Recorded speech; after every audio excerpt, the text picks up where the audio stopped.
अस्सलाम वालेकुम। Pakistan drama world में आप सबका वेलकम है। बख्तावर की इस एपिसोड में हम देखेंगे कि बख्तावर बाज़ार से अपने लिए कुछ चीज़ें खरीद कर लाती है, लिपस्टिक और परफ्यूम, जिस पर उसकी माँ कहती है कि तुम इन चीज़ों का क्या करोगी, जिस पर बख्तावर कहती है कि मैं ये सब कुछ ऑफिस लगा कर जाऊँगी और वहाँ पर सबको बताऊँगी कि मैं सच में कौन हूँ। जिस पर उसकी माँ कहती है कि क्या वाकई तुम ये सब कुछ लगा कर ऑफिस जाओगी, जिस पर बख्तावर कहती है कि माँ मेरी ऐसी किस्मत कहाँ। बख्तावर की माँ खिड़की में खड़ी हुई वैसे ही कुछ देख रही होती है कि वहाँ पे उसको नीचे शीदा नज़र आता है। शीदे ने हाथ में चाकू पकड़ा होता है और उसको बहुत बुरी नज़र से देख रहा होता है। बख्तावर की माँ उसे देखकर एकदम से डर कर अंदर आ जाती है। बख्तावर की माँ फ़ौरन खिड़की बंद कर देती है और अंदर आकर बैठ जाती है। बख्तावर अंदर से कहती है कि माँ आप इतनी परेशान क्यों बैठी है, जिस पर उसकी माँ कहती है कि बख्तावर बेटा, मैंने घर के बाहर शीदे को खड़े देखा है। जिस पर बख्तावर कहती है कि उसका बाप भी उसे नहीं छुड़वा सकता, वो तो जेल में है। जिस पर बख्तावर की माँ कहती है तो तुम्हें क्या लगता है कि मैं शीदे को नहीं जानती, मैंने उसे देखा हुआ है, वो बाहर खड़ा था। जिस पर बख्तावर उसे कहती है कि माँ आप परेशान ना हो। सीन में दिखाया गया है कि हुरिया का भाई सलार आता है दिलावर के घर। दिलावर की माँ सलार को कहती है कि बेटा वो ऑफिस में है, जाके तुम उससे मिल लो। सलार ऑफिस आता है तो बख्तू उसे रास्ते में मिलता है। सलार कहता है कि क्या मैं दिलावर से मिल सकता हूँ, जिस पर बख्तू उसे कहता है कि सर मैं आपको कैसे रोक सकता हूँ, आप मुझसे क्यों पूछ रहे हैं। जिस पर सलार उसे कहता है कि तुम बख्तू हो ना, बहुत तारीफ सुनी है तुम्हारी। वो अपनी जेब से कुछ पैसे निकाल कर बख्तावर की तरफ बढ़ाता है और उसे कहता है कि रख लो, तुम्हारे काम आएंगे। जैसे बख्तू उसे साफ इनकार कर देती है और वो पैसे नहीं लेता। तो वो पैसे नहीं लेता, लेकिन सलार फिर भी काउंटर पे रख देता है और आ जाता है दिलावर के ऑफिस अंदर। जब वो अंदर आता है तो दिलावर को कहता है कि दिलावर मैं आज हुरिया के बारे में तुम्हारे साथ बात करने आया हूँ। हुरिया तुम्हारे बारे में बहुत ज़्यादा पॉसेसिव है। मानता हूँ उसने लास्ट टाइम गलत किया, लेकिन मैं उसकी तरफ से अपोलोजाइज़ करता हूँ। हाँ वो थोड़ा सा गलत बिहेव कर जाती है, लेकिन तुम्हें बेहद चाहती भी है। और सलार को कहता है कि हुरिया चाहती है कि मैं बख्तू को इस जॉब से निकाल दूँ, लेकिन उस बेचारे का क्या कसूर है, वो तो गाँव से शहर आया है अपनी पढ़ाई मुकम्मल करने और साथ साथ नौकरी भी कर रहा है, उसका कोई भी कसूर नहीं है, मैं बिला वजह उसे नौकरी से क्यों निकालूं। जिस पर सलार सिर्फ ही कहता है कि हाँ बख्तू बाहर खड़ा था, मुझे मिला है, उसने मेरे से कुछ पैसे मांगे थे, कह रहा था कि मुझे फ़ीस के लिए चाहिए। ये बात सुनकर फ़ौरन ही दिलावर परेशान हो जाता है और कहता है कि वाकई बख्तू ने तुम्हारे से पैसे लिए। जिस पर सलार कहता है हाँ उसने मेरे से पैसे मांगे थे, वो कह रहा था कि मैंने कोई फ़ीस जमा करवानी है तो मैंने उसको पैसे दे दिए। ये बात सुनकर दिलावर भी बहुत परेशान हो जाता है कि बख्तू ने तो आज तक कभी भी किसी से पैसे नहीं मांगे। लेकिन ये सलार की चाल होती है ताकि दिलावर के दिल में बख्तू के लिए नफरत पैदा हो सके। दूसरी तरफ हुरिया अपनी असिस्टेंट को बुलाती है और कहती है कि शीदा आ गया है आपसे मिलने के लिए। शीदा हुरिया के पास आता है और कहता है कि आपने मुझे बुलाया। आके वो अपनी बेकसूरी के किस्से सुनाने लगता है।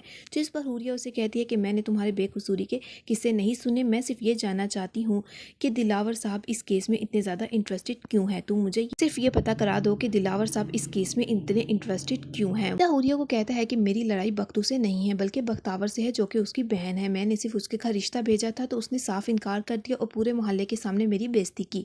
सिर्फ मेरी लड़ाई बख्तावर से है और मुझे लग रहा है कि बख्तू मेरे से बदला लेने की खातिर ये सब कुछ करवा रहा है। उसने दिलावर साहब को क्या कर मुझे अंदर करवाया, जबकि मेरा कसूर कोई भी नहीं है। उसी तरफ दिलावर जा रहा होता है किसी काम से बाहर, तो वो बख्तू को बुलाता है और बख्तू को कहता है कि मैं काम से बाहर जा रहा हूँ, तुम मेरा ऑफिस देख लेना। साथ ही वो बख्तू को ये भी कहता है कि बख्तू तुम्हें किसी चीज़ की ज़रूरत तो नहीं। बख्तू कहता है कि नहीं सर, किसी भी चीज़ की ज़रूरत नहीं है। लेकिन दिलावर कहता है कि बख्तू अगर तुम्हें किसी चीज़ की ज़रूरत हो तो तुम मुझे बताना, किसी को भी कहने की ज़रूरत नहीं है। बख्तू ये बात समझ नहीं पा रहा होता कि दिलावर ये बातें क्यों कर रहा है, क्योंकि दिलावर के कान तो बड़े हैं सलार ने कि शायद बख्तू ने सलार से पैसे मांगे हैं। लेकिन दिलावर को हकीकत का नहीं पता कि बख्तू ने तो किसी भी किस्म के पैसे सलार से नहीं मांगे। इसीलिए वो बख्तू को कह रहा होता है कि तुम्हें किसी से भी मदद लेने की ज़रूरत नहीं है, और ये बात कह के वो वहाँ से चला जाता है। दूसरी तरफ हुरिया का बाप हुरिया को बेहद बेइज्जत करता है और कहता है कि तुम कोई कौन कहता है कि तुम इन मसले मसाइलों में पड़ो, तुम हमेशा जल्दबाजी के कामों में फंस जाती हो, तुम्हें मैंने मना भी किया था कि अपने काम से काम रखो। जिस पर हुरिया कहती है कि मेरा क्या कसूर है, मुझे तो सिर्फ शक पड़ रहा था कि दिलावर इस केस में इतना ज़्यादा इंटरेस्टेड क्यों है। जिस पर उसका बाप कहता है कि हुरिया तुम्हें लग रहा था कि शायद दिलावर उस लड़की में इंटरेस्टेड है, लेकिन ऐसा कुछ भी नहीं है, पुलिस सारी तफ्तीश कर रही है, तुमने अगर कुछ बचाना ही है तो तुम अपना और दिलावर का रिश्ता बचाओ।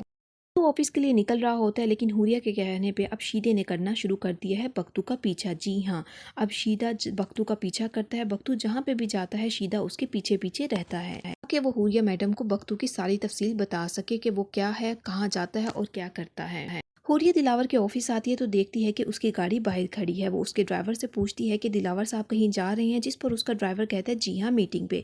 लेकिन हुरिया कहती है कि वो तो मेरे साथ लंच पर जाएंगे। ये कहकर वो अंदर दिलावर के ऑफिस आ जाती है। दिलावर जब हुरिया को देखता है तो उसको कुछ नारासा महसूस होता है। हुरिया उसे कहती है कि सॉरी, मैं इस टाइम तुम्हारे ऑफिस आ गई हूँ, आओ हम बाहर लंच करने चलते हैं। जिस पर दिलावर उससे कहता है कि मैंने कमिटमेंट की हुई है, हम नहीं जाएंगे।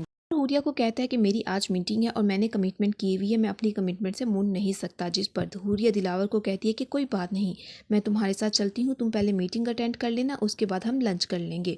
वो दोनों बाहर आ जाते हैं और बख्तू को दिलावर कहता है कि बख्तू, मैं जा रहा हूँ, तुम पीछे ऑफिस देख लेना। वो हुरिया के साथ लंच करने के लिए निकल जाता है और दिलावर बख्तू को कहते हैं कि पीछे मेरे ऑफिस का ध्यान रखना। बख्तू किचन में खाना खाने के लिए आता है तो वहाँ पर नूरा जमीला के साथ बातें कर रही होती है कि एक दिन पहले तो ये दिलावर साहब हुरिया से शादी करने के लिए तैयार नहीं थे और आज बाहों में बाहें डाल के लंच करने के लिए चले गए। अमीर लोगों से तो बेहतर हम हैं, कम से कम हम हर रिश्ता निभाना जानते हैं। बख्तू ये बातें सुन रही होती है और दिलावर साहब के बारे में सोच रही होती है।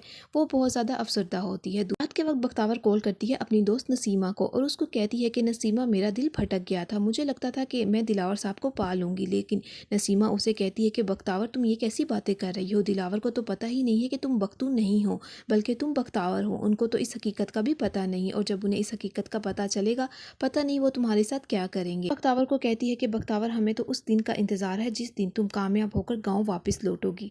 बख्तावर पूछती है कि नसीमा, मुझे बताओ तुम्हारा भाई अहद कैसा है। जिस पर नसीमा उसे कहती है कि वो तो बहुत मेहनत कर रहा है, काम भी कर रहा है और पूरा रात दिन पढ़ता भी है ताकि एक दिन कामयाब हो सके और तुम्हारी आंखों में आंखें डाल के तुम्हारा हाथ मांग सके।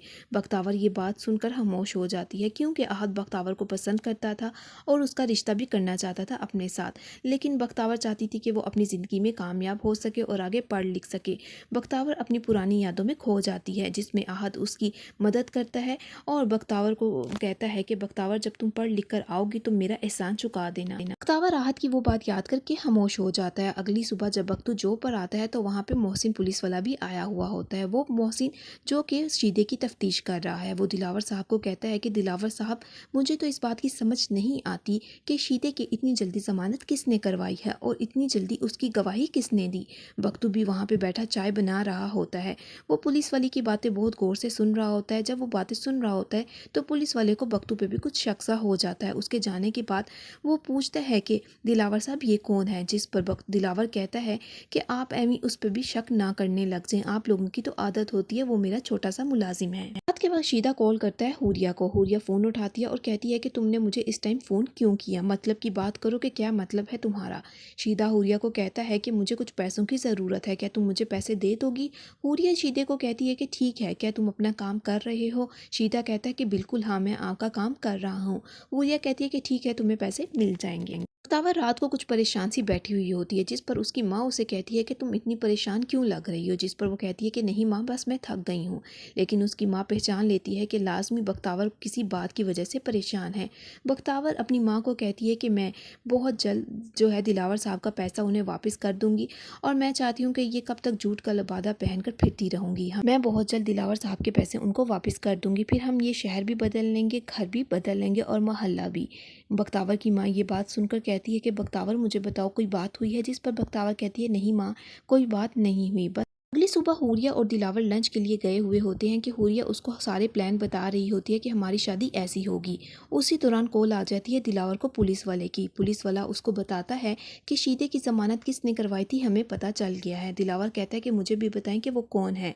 पुलिस वाला उसको बताता है कि शीदे की ज़मानत के पीछे दस्तगीर का हाथ है, दस्तगीर हुरिया का बाप। अगर आपको मेरी ये वीडियो पसंद आई हो तो काइंडली मेरे चैनल को लाइक और सब्सक्राइब करना मत भूलिएगा।